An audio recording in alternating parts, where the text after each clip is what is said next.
Okay, everybody. I have something really cool to tell you about. If you haven't heard yet about Anchor, it's the easiest way to make a podcast. Let me explain here. It's free. There are creation tools that allow you to record and edit your podcast right from your phone or computer. Anchor will distribute your podcast for you so it can be heard on Spotify, Apple Podcasts, Stitcher, and more. You can make money from your podcast with no minimum listenership. It's everything you need to make a podcast in one single place. Now, the way that you can do this is you got to download the free Anchor app or go to anchor.fm, and then you can get started. It's really fun. We just switched over recently here at All Too Real 2, and I'm enjoying it so far. So be sure to check it out and let us know what you think.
Hey everybody, welcome to the All Too Real 2 podcast. This is your host, Michael E. Cullen II, and with me as always is my co-host. No, it's me. Yeah. It's Matt. Matthew Haas. Matthew Haas, sorry. Yes, okay. Anyways, and today we have a very special episode. We are going to be talking about some great innovation in the world of video games. We have a special guest, Jamal Wallace Knight, and he is the host of what's the name of your YouTube channel that you host now? With it's called Gaming After Dark. Yeah, and so Gaming After Dark with Jamal. And so what topic did you bring us this week here to discuss and to illuminate the minds of both Matt and I and the audience? Okay, well, something I wanted to bring to you all is I'm going to take you all back in time a little trip in time when the world was simpler. What I like to do, basically back in the early 90s, back in 1994, before we had, smartphones and before we had smartphones, before we had social media and, YouTube and I know there's probably some millennial hearing this like going, oh my God, how did they survive out there? But, such horrible terrains to conditions, but, we have to talk to people. But back when we rode dinosaurs to school and man, yeah, yeah, had a little rotary phone and stuff. But but back in 1994, there was a lot of innovative things in the world of pop culture, as Amazon was founded, then so was Yahoo at the time. Sony PlayStation in Japan was released back in 94. Oh wow. Sadly, Kurt Cobain had passed, committed suicide that year too. Something also, now kind of a question I have for you all. Did any of you guys ever have a Super Nintendo or Sega Genesis back then? Mm-hmm. I had both. I had Genesis first. Oh, sorry. Go ahead. I had neither. Okay. All right. It's okay. I don't judge. I will tell you this. The last video game system I owned was the original NES. Okay. I am not a gamer. So this is really interesting to me, but I love the history of video games. So I'm very interested in this. As I'm wearing my Pac-Man shirt. I was telling him, too, because he said you had a Centipede one. Yeah, I was debating between my Pac-Man and my Centipede shirt because I figured I'd wear a video game shirt just for good luck today. And so I said, you can let me wear the Centipede one. So oh, my Lord. Lordy. But yeah, I had a Genesis first, and then like 2 years later, Super Nintendo. Okay. So my first, even though I like them both, I think probably my favorite is Genesis because that was the first 16-bit system I had. Nice. I had a Sega Genesis in '93 because my parents got tired of my brother and I fighting over Nintendo. So Nintendo was for my brother. He had the NES, and I had a Sega Genesis. You probably know everybody still to this day argues about both systems. Which one's the greatest? Like Sega had great graphics. Super Nintendo had a great selection of games. But there was one thing that both of these systems had in common. They both had the capability to play online games. Interesting. In 1994. In 1994, they had that. We even though we barely had the internet, but that was still capable. So basically, there was a company out in Cupertino, California, called Catapult Entertainment, and they created this modem that you basically attach to your system called the XBand. So before there was Xbox, we had XBand. So at the time, of course, as you know, we did not have broadband for everybody or anything like that. So you would basically put the modem into the system, put the game connecting to it, and then on the side of it, you would hook your phone line into it. When this company first started, a little bit about Catapult Entertainment. When they started, they had a very small staff. When they started, they had less than 50 people when they started their company. They didn't even have an advertising team when they first started. So the only way how the word of it got out was they actually placed ads in video game magazines like Electronic Gaming Monthly, Game Pro at the time, magazines like that. That's how they got the word out. In '94, it was on the Sega Genesis system, and then about a year later, about 6 months later, going to '95, that's when they got on the Super Nintendo. At the time, they wanted to actually have it built in the Sega Genesis, just like how you have your systems now already built in.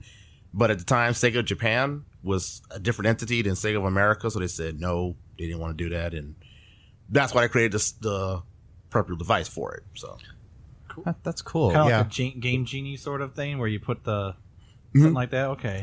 Was it? Did you put it in the disk drive of the thing, or where'd you put it, or did it hook up to a peripheral, or how did it hook up? Yeah, the XBand itself was a peripheral. So before you would put the game in first, in the system, you would first put it right in the top loading tray of the system first. Oh, okay. So in the disk drive thing or whatever you call it, the top loading disk. Yeah, that's cool. Yeah, and I mean, if I do remember playing, I will bring this up. I did play Super Nintendo once when I was a kid. Back when I was down in Florida, I played some Super Mario Brothers game on there. That I remember that, but I do remember my friend Mike, when we were kids, had the Genesis. And I used to go over there as much as I possibly could, and I remember playing that what was that? That Echo the Dolphin, Echo Dolphin game. Yes. I don't know why, but I loved that game. It was so stupid, but it was good. It's awesome though. You're not stupid because I had that game too when I was a kid. So just wanted to say that. Okay. Yes, I had that game too. Well, after it started getting popularity, with the XBand system. They actually had it also in Japan at the same time it was launched in America.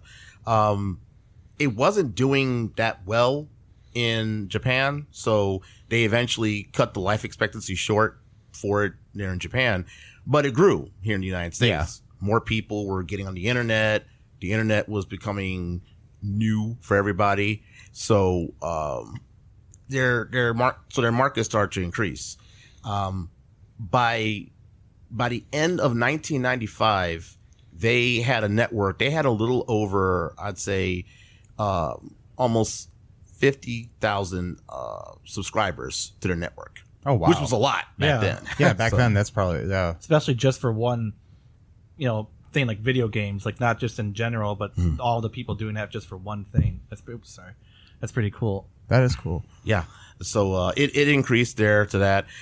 They were able to almost virtually reach almost every rural and metropolitan home across America, basically. Because back then everybody had a landline and everybody had a phone line, so they were able to reach out to people that way.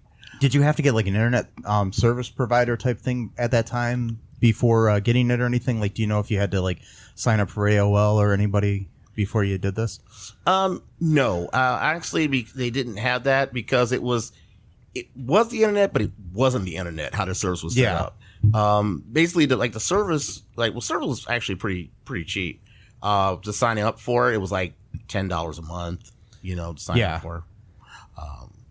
But the problem was that over time, because of it being long distance, and you had companies that charged long distance, that racked up people's phone bills, and you were paying like per minute for like long distance because it was considered a long distance call. Oh, So, I see. Yeah. So it's $10 a month for the getting onto their network, but you still had to pay your phone company.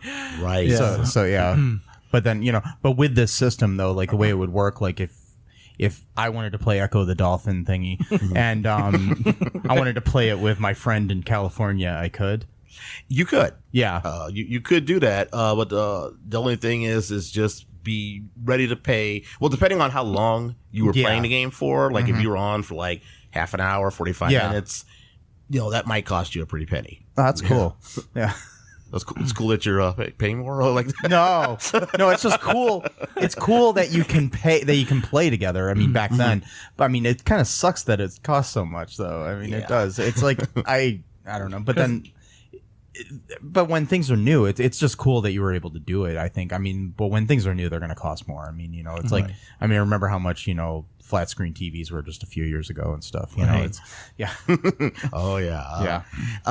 One of the things XBand would have probably stayed on longer and probably could have adapted to the modern era, like with broadband. But what their big downfall is that a lot of customers that they had, they actually started dropping their long distance service to their landline.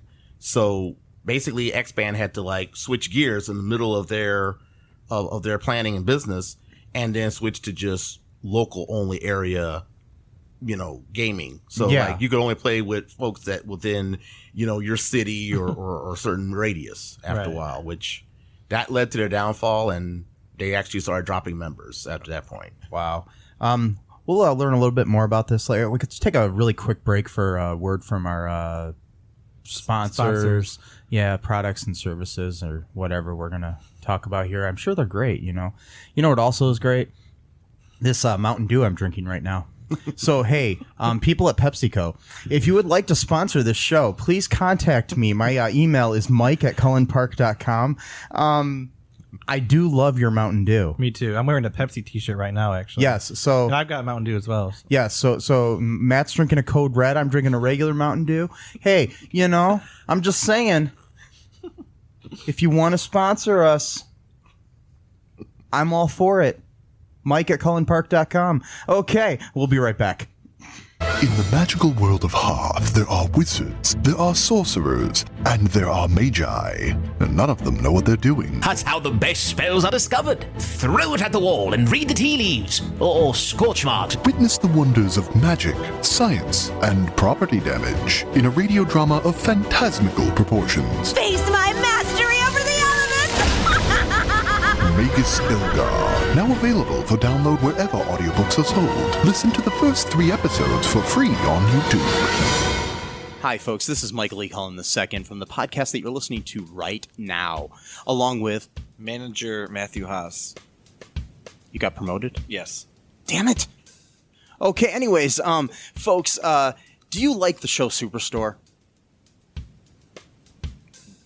I don't know. I asked the folks and nobody's answering me. Because they're not here. Oh, but we love damn it. Yeah, we love it, though. Okay, folks, if you like it as much as we do, you're really going to like the Super Story podcast, which is a podcast where Matthew and I go episode by episode and give our little opinions and thoughts on it. Sometimes we have guests, sometimes we don't. Just depends on how we're feeling. Yeah. And, so if you like this podcast and like our little crazy banter, then you should definitely check this out. Or I might get sad. And when I get sad, it gets pretty sad. yeah, So I can't deal with him when he's sad. no one can really. So Yeah. So check out Super Story Podcast right here where you get this podcast, Super Story Podcast. Okay, those were some great great ads, weren't they, Matt? Yeah. Which one was your favorite? The first one or the second one? The second one. We may have only played one though, so It was the first one then. oh, okay. I like all of them. There you go. I like all of them. So Yeah, we totally listened to him, man. Yeah. Yep. I like the one that had sugar stuff in it. Sugar Stuff. Oh no. sugar stuff. You know, like a product that's got sugar in it. Yes, So I like that one was pretty sweet. Yeah. Wow. Okay, so Oh, sorry. back to the XBand. XBand, man, it's so 90s sounding. it does. It is. It does. It makes you feel like 90s right there. Skateboard right here. Yeah, it's like everything's extreme, man. I feel like Tommy Chung. Dave's not here, man. Like, Everybody's drinking Mountain Dew. Yes, Mountain Dew. I love Mountain Dew. Oh yeah. Anyways, so we're back. So what else you gotta tell us here about the XBand there, Jamal? well, okay. So I will say this much, and this is kind of a personal commentary. In 1994, I was only 10, going on 11 years old at the time. So Okay, we get it. You're young. yeah, I'm joking. I was young then, but old now. Old now, definitely. But so for a lot of folks, like for a lot of kids, like back then, seeing that X Band was like something really awesome and cool. But then you may have had the parents that said, no, just like my parents. But Yeah. so they actually did have some options. What Catapult Entertainment did, they actually made a brokerage deal with like rental stores and rental companies to where you could actually go and rent the X-Band modem. They actually had that opportunity back then too. So That's cool. Yeah, so you can go down to your Blockbuster, Video Connection. Blockbuster. Oh yeah, not the one that's in Alaska, but you could go to. Actually, they closed in the Alaska. shit. There's only one open now still in the United States as of this recording. Who knows if it'll still be open, but it's like in the state of Oregon or something. Now I've Yeah. lost all reason Yeah. to go to I Alaska know. now. Yeah. I've lost. Okay, anyway, but yeah, Bill. Back then, you could go to your rental store. You could actually rent the X-Band. Back then, that's one of the reasons why at the time it had grew such a great popularity among people and that's how they were able to get the word out, since they didn't have enough for advertising and didn't have like a full all hands on deck staff to get the word out. So Yeah, I mean, the best thing that they probably could have done is eventually, even though it would have probably limited their scope, would have been to like link up with Sega or Nintendo or something like that and become acquired or licensed or something, Well, it's funny you say that, because they really were trying to brokerage something with some of the big, game companies at the time. Nintendo was okay right where they were at. They didn't really want to do much with X-Band. But X-Band really tried. Catapult Entertainment really tried with Sega. Now, again, at the time, before the two from Sega in Japan, Sega in America, before they amalgamated, they used to have two different entities. So what one would say in Sega of America, the other side didn't agree. Yeah. So that was a big problem. So they always tried really hard to sell and push it. They even had the X-Band for Sega Saturn back then. Yeah. So, and they just could never bridge the two together. And then Sega said no. And then eventually they created their own thing like them with Sega Net and Sega Channel. So, And then eventually Sega died. yeah. And I'm going to say that for another topic. Yeah, but you come on again and we'll talk about that or something. But yeah, I mean, there were like precursors to this. I mean, I know you might not know much about it, but I actually listened to a show recently about the whole, what was it called? There was the guys that created AOL had something back on Atari back in the day where it was actually you could connect, and it wasn't like a thing where you played with each other, but you could download games from the internet. It was kind of like a Netflix sort of thing for video games before that. Like you would put in a special cartridge that hooked up to your phone line, and then it took hours upon hours, and later eventually you got Centipede on your system or something, and then you were renting them too. You weren't even you could only play them for a certain amount of time or hours or something, and then it would delete from your system. And now you got a $700 bill phone bill. Yeah. For renting Centipede. For one game. For one game. So I don't know if that charged the I think you paid like a monthly fee, and I don't think it interfered with your long distance phone bill. I'm not sure. Oh, though. okay. But what happened with that company was that they basically when there was the video game crash of the '84, they kind of just disappeared because of that. Yeah, because there was no point to that, and then they moved on and eventually created AOL. Oh wow. You know, like there was other precursors to that, but they basically became AOL eventually. You know, a few of the guys from that company. So yeah, and these were all great ideas. You know, I mean, they were just like really, really ahead of their time. And you know, we didn't think back then at that time we would have high-speed internet. We didn't think we would be able to download our movie off the internet. We didn't have that. You know, and they had the right idea. We just didn't have the technology to match with the ideas. I mean, yeah, it's just crazy. Like, you know, we think when that came out, like when we were kids and stuff, and you just think about the things we can do now, like, you know, how like right before we were recording this, we were watching David Hasselhoff videos on my TV. We wouldn't have been able to do that, you know, like 10 years ago. So I think even if we did have that technology, I don't think we would want to watch David Hasselhoff sing. Why not? I think you always want to watch David Hasselhoff singing Nadia's theme from Young and the Restless on your TV. That's what you want to do. Come on. That suit, don't though. judge me. No.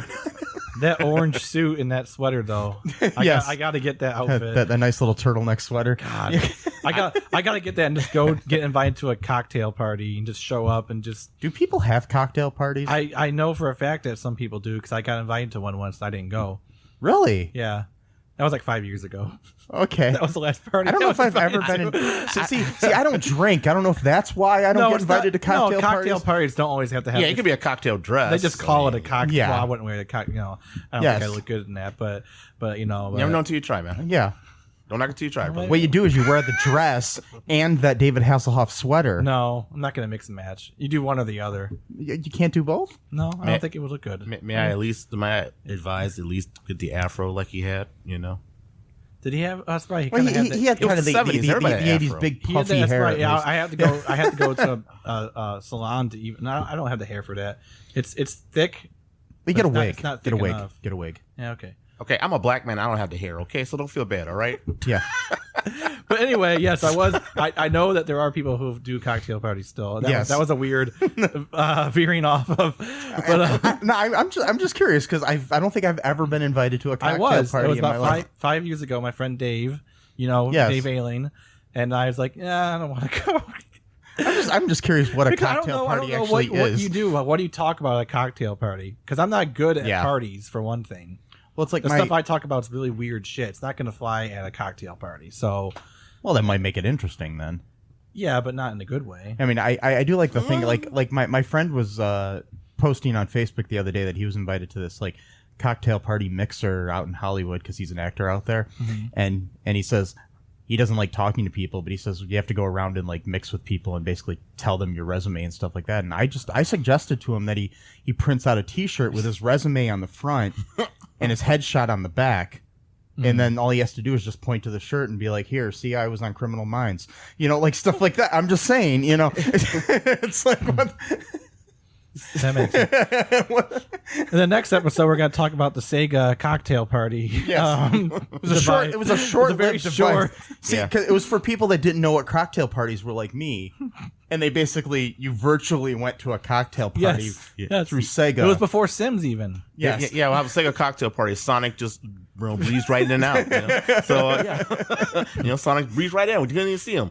Tails flew in. That was it. So Nintendo didn't do that. They had like the kid's birthday party because they're more, kid oriented. Oh boy. Okay. So, anything else about the X-Band there that you wanted to tell us here, Jamal? Sorry, we kind of went way off topic here. It's okay. Well, I'll say this here. Even though I know in today's time now, virtually every video game that's out has some kind of online capability that's out now. At the time, before the X-Band had shut down, they're on both systems, Super Nintendo and Sega Genesis, they had a total of about 36 games that were online playable. Okay. At the time, which is a large collection. I mean, that's, mega back then. So you couldn't play like every game. It was just a limited. I mean, but how many games did they have like at the time? I mean, I don't know how many games they released for systems back then. Was it hundreds or was it? Just to make sure clear, when you said like the launch of the system or launch for like systems, like for like for like not at the launch of the system, but like total like for like was there like hundreds of games for the Sega Genesis or for the Super Nintendo? Most of the games they had that was like online playable. Like most of those were like your sports games. Okay, like so, Madden. Yeah, I mean, because the thing is, you're not going to want to have like a lot of games. Some games are like one player, so you're not. There's no point to do online if you're not going to be able to play against somebody. I guess I don't know. Right. Yeah. So they had a larger. Like I said, it was like they had a couple RPG role playing games also. Yeah. So they had some of those as well. One thing called Dragon Quest, I think. I don't know. Don't quote me on that. But yeah, that's some of the games that they had. So they had a couple selections. So I mean, did they have to like? Do you know if? I mean, you might not know this, but do you know if they had to go through like the publishers of the games to get permission to put them on there, or? Yeah, and they did. You know, they did get the blessing like from the publishers to make the games. It just all kind of came down to XBand themselves when it came to like the network and getting people to connect. Because as I said earlier before our last break, that you had to pay long distance. You know, after you connected, the connection fee was $3.95 an hour. Oh wow! Oh wow! Yeah. Plus now remember now just add that with your $10 monthly fee. Right. Yeah. And then if you're playing on there for an hour or so, and so I mean, that's also in addition to the phone bill itself. Right. Wow. So it's three different. So you things. could get like if your phone was hooked up to like AT&T or something, they could charge you. Then you're getting charged the $3.95 an hour plus the $10 a month. Right. Now, so that could get pretty costly. Yeah. Right. Because remember at that time, like the phone companies couldn't decipher or distinguish. Okay, this is internet. That's not going to affect you compared to somebody calling their grandma in Hawaii or something. Yeah. Right. Yeah. So as far as it knew, the computer system looked at it as, oh, you're doing long distance. You're calling somebody all the way from there. So yeah. And was it international or just the United States? Do you know, like if you could play like was it able to play like if I had a friend in Japan or something, would I be able to play with him if he had the XBand? At the time when they did have XBand in Japan, at the time, yes. Oh, okay, that cool. was capable. So somebody in Ohio could play with somebody in I don't know what's a Japanese city. Anyways, Tokyo. Yes, there we go. There you go. That's the big one. Yes, I just blanked. I blanked on like Kyoto. every Japanese city name all of a sudden when I wanted to say it. You can do it now. Just hope and pray that your phone bill is not like as much as your mortgage is. So. Yeah, that's what I'm saying. I mean, it might cost a lot, but yeah. So I remember how much like long distance was back then because I remember my grandma being livid when one of my cousins was living with her and she had family down in Florida and she was calling them and family and friends because she grew up in Florida and she was calling these family and friends, and I remember I was like, I was in high school at the time, and I think it was around the same time or maybe it was even before that, but I just remember when she ran up this phone bill, and my grandma was so pissed. It was like I never saw my grandma this mad in my life, and my grandma was a sweet lady, and I was just like, "Wow, grandma's mad." I just remember that. I'm gonna go in the other room and hide. Because I was like over visiting her, and she was getting mad at my cousin, and I'm like, "Okay." Well, I remember when we had first moved to Ohio. I had a friend of mine. She lived in Kentucky. All right. Now, at the time, I was living in Dayton, so it wasn't too far from Kentucky. Now, that was, of course, considered long distance. And we talked on the phone from like 8 o'clock until like 1:30 in the morning, from 8 p.m. to 1:30 in the morning. Oh, wow. Yeah.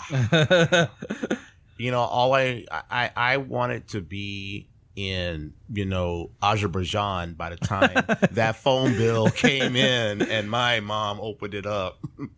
And so now you can only imagine that's what I had from Ohio to Kentucky. That's long distance, and it jacked up the bill. Imagine playing a game and with somebody in Tokyo.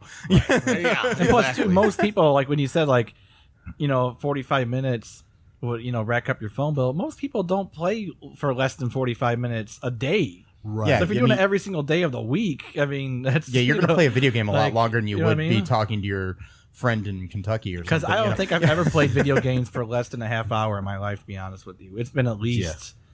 Because why even turn it on if you're going to play for 5 minutes? I mean, that's not... the most I would play is like an hour. That's the shortest I think I probably played a game is like an hour. Yeah. You know?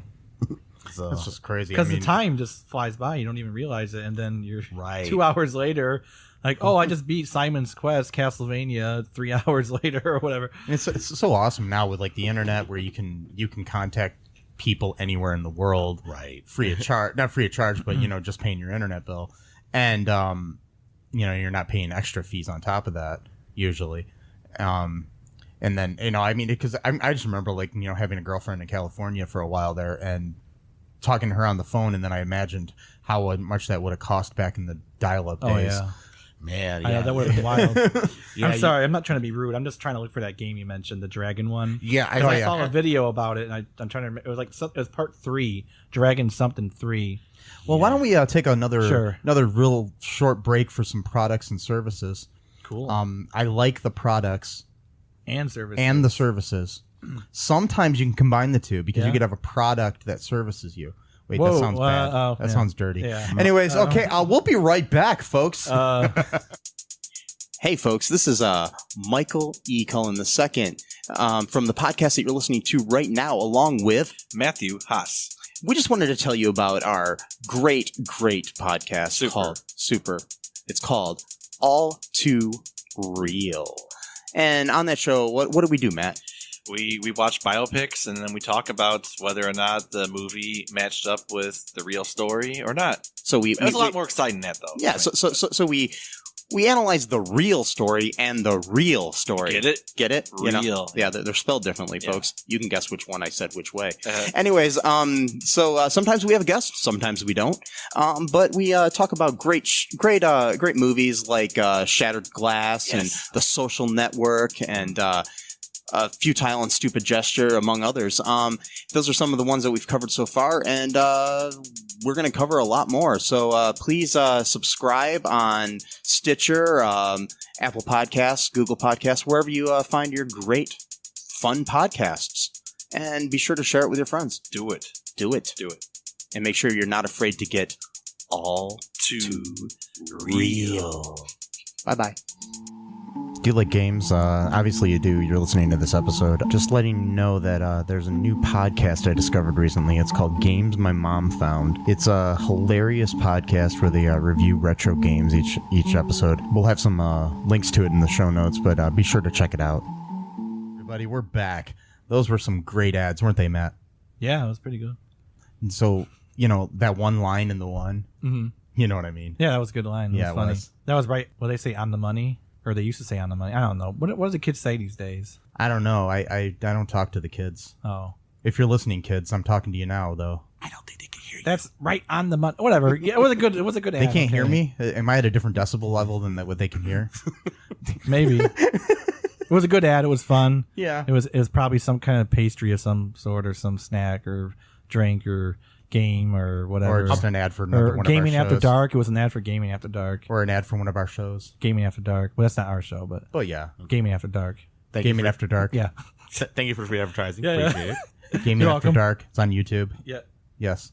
Starring Jamal. Yeah. Yes. Okay. Anyways, so what else do you got here for we couldn't find, by the way, when we were listening to those great ads, we couldn't find the name of the game that Matt was talking about earlier, sadly. So what else do you got about XBand here? Well, that's okay. Like I said, don't quite. That's why I mentioned don't quote me on the game just yet. But there was a couple other ones. Mortal Kombat 2 and 3 was an example of one of the games that was on the XBand that you could play online. Oh, okay. Madden NFL, 95 and 96. Name a few. Super Mario Kart. I know everybody loves Super Mario Kart. Yes. And so that was also available back then. Matt, you had said something earlier about actually during our break you had said something about, hey, maybe one day they'll have somebody show a hack on a XBand or something on YouTube. Well, you're kind of on the right track. A couple months before the XBand had shut down, there was actually a group of hackers that actually found a way to still keep service going through their game Genie. Oh, sweet. Really? Interesting. Yes, they were able to actually get that there. Like parts of access that was restricted for some people. Well, it was like a big open field basically for hackers to go through with the Game Genie because, like Game Genie had unlimited stuff. There's codes for this and codes for that. Well, they found a way to generate a code through the Game Genie so that you can be able to get in unrestricted access. You had access to the mail, certain servers to connect. So if one server was too slow, you could move yourself automatically to a new server and connect to that. So yeah, that was that's pretty sweet. Yeah, they actually found a way to do that. So see, that's one of the cool things about the first age of like video games when it comes to like the internet or any kind of like software where you could like even like with the old NES games, like you could make like your own games without Nintendo even giving you permission to make it and would still play on it. Then they would of course find out and go, well, we gotta make some tweaks now so you can't do that. So I like that, or it's like like with the Game Genie hack thing, like right now that would be really hard to do now because of all like the security Nintendo measures. did have a lockout chip on their cartridges, so you couldn't. Like later on though, right? Oh no, they had it from the very beginning. Oh, did okay? They've always had that. Okay. Yeah, because they you had to get licensed through them and stuff. What about like that. the unlicensed games that like the Bible games that they used to have? They basically figured out how to recreate the lockout chip. Oh, okay. And that, I'm saying for another day. Yes, you. We'll talk about that. But I see. Like I said, I don't play games at all, but I know a lot about the history of video games. So yeah, they did a lockout chip thing. But we can have Jamal back some other time to talk about the history of that type of stuff. But yeah, there's some interesting things, with Tengen. Tengen or Tengen. However you say it. Tengen, Atari. Which was owned by half of Atari because Atari had split at that point. It was into two different companies. Oh wow! Yeah. So, yeah, we should do a whole history of Atari. That'd be fun. Yeah, I love Atari. Anyways, got an Atari from the neighbors next door who I basically got their grandkids Atari when I was a kid. So, what kind was it? Do you know? Was it a 2600? A 2600. I still have it. Oh, nice. Yeah, I gotta try to figure out if I can get it hooked up to the TV someday and play it. I still have a bunch of cartridges. Oh, sweet. I have the really bad Pac-Man. I have I don't have ET. I don't have the bad ET game. Bad ET. No. You gotta get Defender. I think I might have Defender. I don't know. I have a bunch. I will tell you this, and this will tell you my speed of video games. My favorite video game of all time is Atari Bowling. Okay, that's all right. I mean, and the reason I say that is because I used to play it for hours upon hours on my little black and white TV in my bedroom, and it was fun because I remember the sounds to this day. The little ball would go down the lane and it would go rum, rum, rum, rum, rum, rum, rum, rum, rum, rum, rum, rum. And then if you got a strike, which you could almost always get because you could control the way the ball went after you left your hands. So I think that's why I liked it because I was good at it. There's no challenge. And, yes, and then you would get a strike and it would go woo woo woo woo woo woo woo woo. That's what a strike sounds like. So my mom and dad used to get pissed at me because I'd just be in my bedroom all day and all you'd hear all day in my bedroom was rum rum rum rum rum rum rum rum woo woo woo woo woo woo. Wow. Yeah, they weren't sure if you were running for the police. So yeah. Maybe that was it.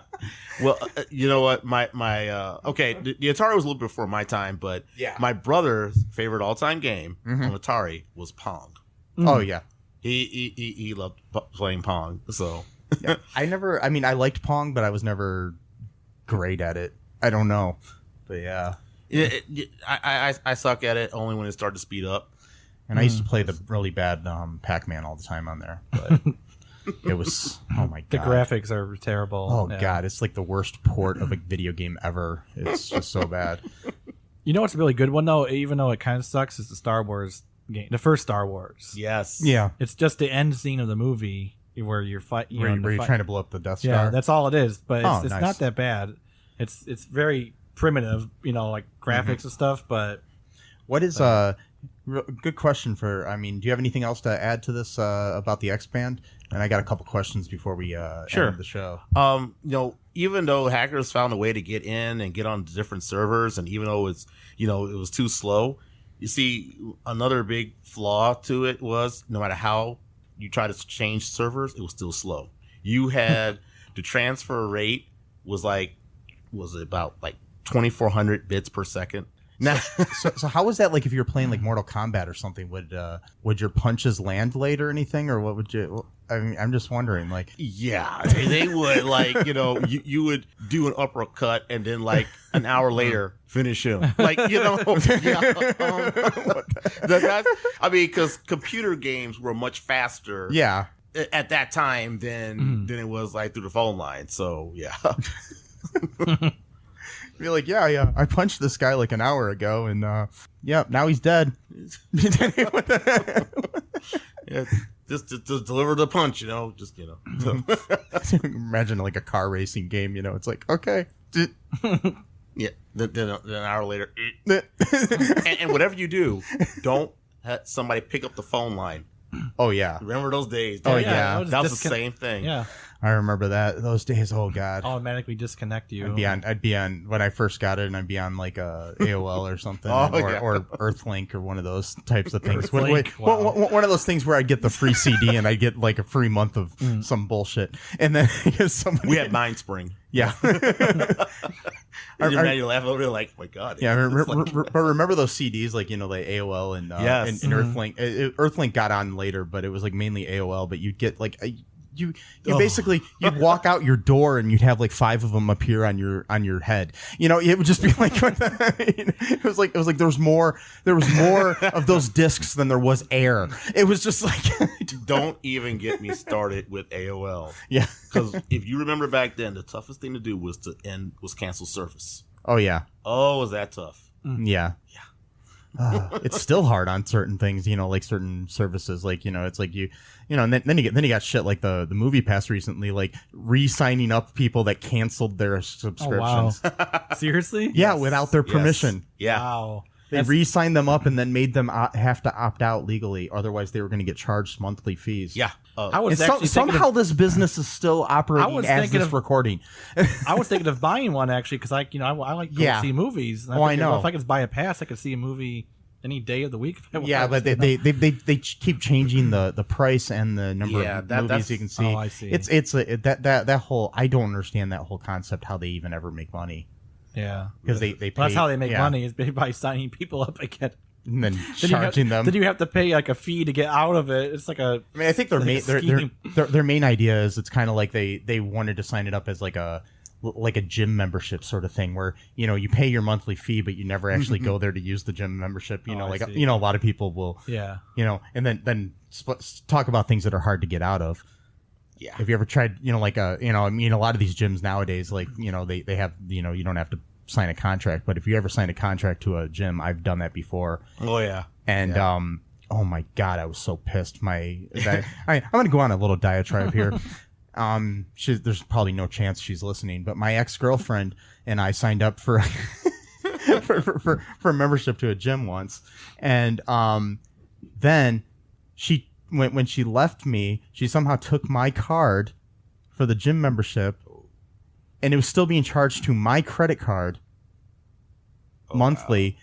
And her and her new boyfriend were going to the gym on my dime for a while. Yeah, until I had to try to explain to the gym. And then they still weren't going to cancel it for me because they said I was under contract. And I was like, I can't go to your gym because I don't have my membership card. Right. And they're like, well, we can get you a new membership card, but it'll cost you a fee. And I'm like, well, wait a minute.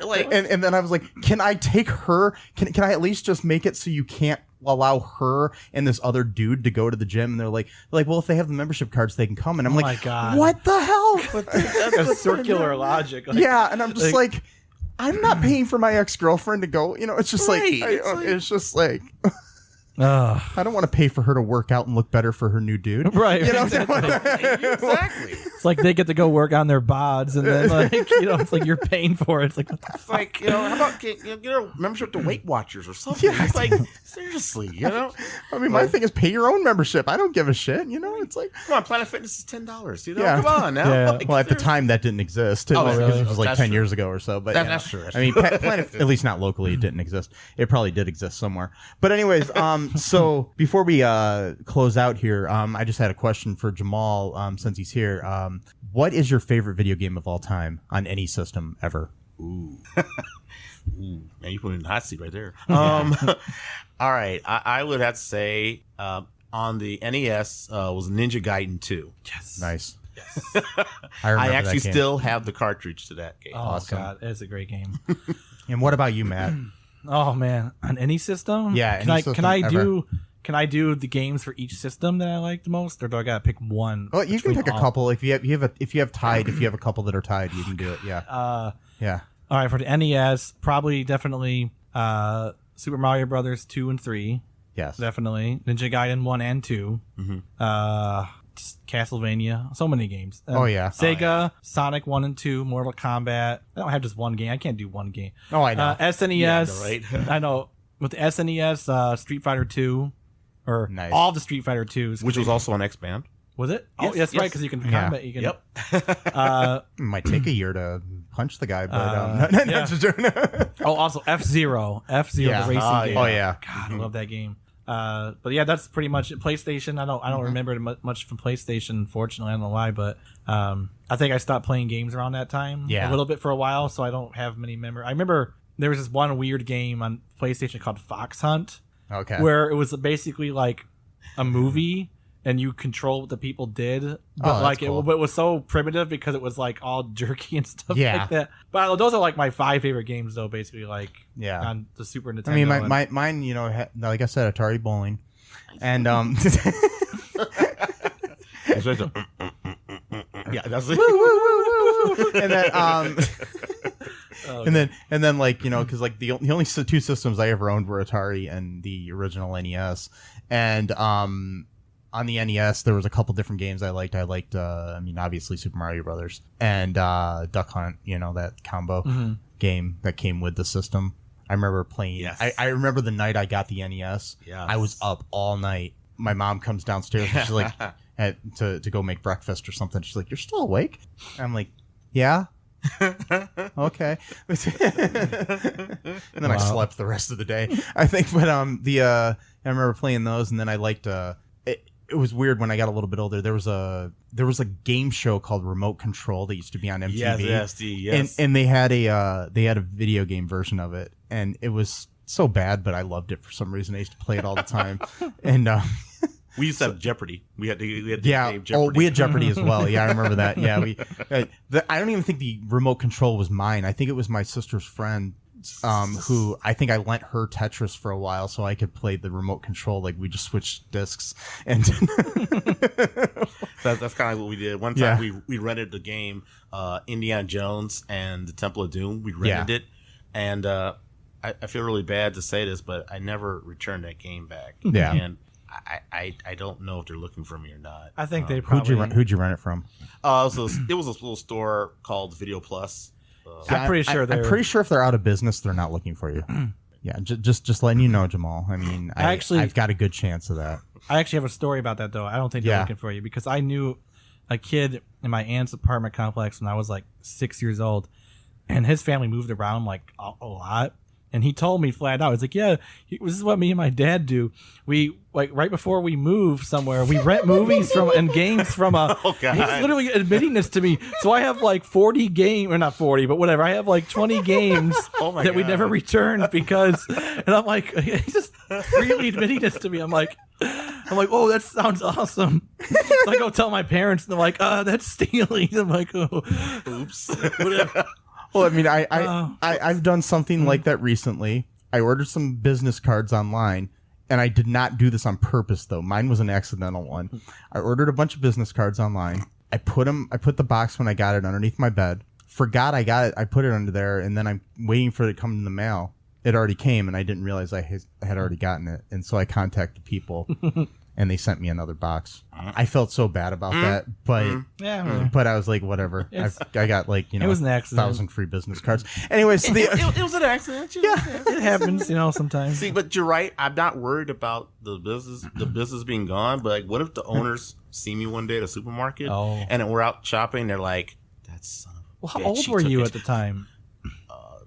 13. They're probably not going to recognize you. It's like you look the 22 years same as you later. did when you were 13. Well, I don't know. I did a 10-year challenge on Facebook. Who knows? Just grow a beard. Grow a beard like that guy from that band, and they don't recognize you. So what would they call it? I forgot the name. Boney something. Boney M. Boney M, yeah. Songs Rasputin. There We you listened go. to that right before we recorded this podcast too. Anyways, so yeah, I don't know. Anyways, as somebody who used to work at a video store myself, I will tell you that they don't give a shit. I'm just telling you, they don't care, Jamal. You're good. You can sleep well at night, I think. All right. I mean, at least for this. I mean, I don't know about other things, but I'm just joking. I don't know. You may have killed a guy in Reno just to watch him die, but I don't know. Yeah. Anyways, so tell us a little bit about your YouTube channel before we go here. Absolutely. Name of my YouTube channel. I just started here earlier this month. It's called Gaming After Dark. And Gaming After Dark is it's a little bit of a hodgepodge of like from your retro classic games to even some of your modern day games as well. I also like to talk about like news reviews and also talk about what I call coming soon unboxing, where we're gonna display an item or something that's never been opened and basically open it up and try it out. So that's what we're doing on Gaming After Dark. So. And what's the best way to find that? Do you have Facebook or YouTube or how? Yeah. Both on there? Yeah. What you could do is on Facebook, go to facebook.com/GamerJ84. And it's JAY, GamerJ84. Right now, I have to still build my base because YouTube has a little stipulation that if you have like over 50 subscribers, then you can get a custom URL. So You don't have one yet? No. So, okay. So I only got 8. But just do a search on YouTube for Gaming After Dark. Yeah, you just go just type that in, Gaming After Dark. And if you can't find it on YouTube, I am going to post like the videos on the Facebook page as well. Okay. So That's awesome. Yeah. And so anything you want to promote here today, Matthew? No, not really. Okay. Not that I can think of. All right. The only thing I want to promote is Mountain Dew. I love Mountain Dew. Yeah. It's a good it's a good drink. When you need caffeine, you can get that. I mean, unless you want to get the caffeine free version, you can do that too. Yeah. I mean, yeah. Anyways, so it's good for your heart. yeah, it's great. It's great. Lots of sugar. I love you, PepsiCo. Please contact me at mike@cohenpark.com if you want to sponsor the show. Anyways, so yeah, you can find us on social media, on Facebook and all that good stuff. All Too Real too. And yeah, and be sure to tune in next time. That's it for today. Bye-bye. Bye. Thanks for listening to All Too Real 2 podcast, a Cullen Park production. Produced and edited by Michael E. Cullen II. Music by Matthew Hawes. Subscribe and share the show. Visit us at cullenpark.com.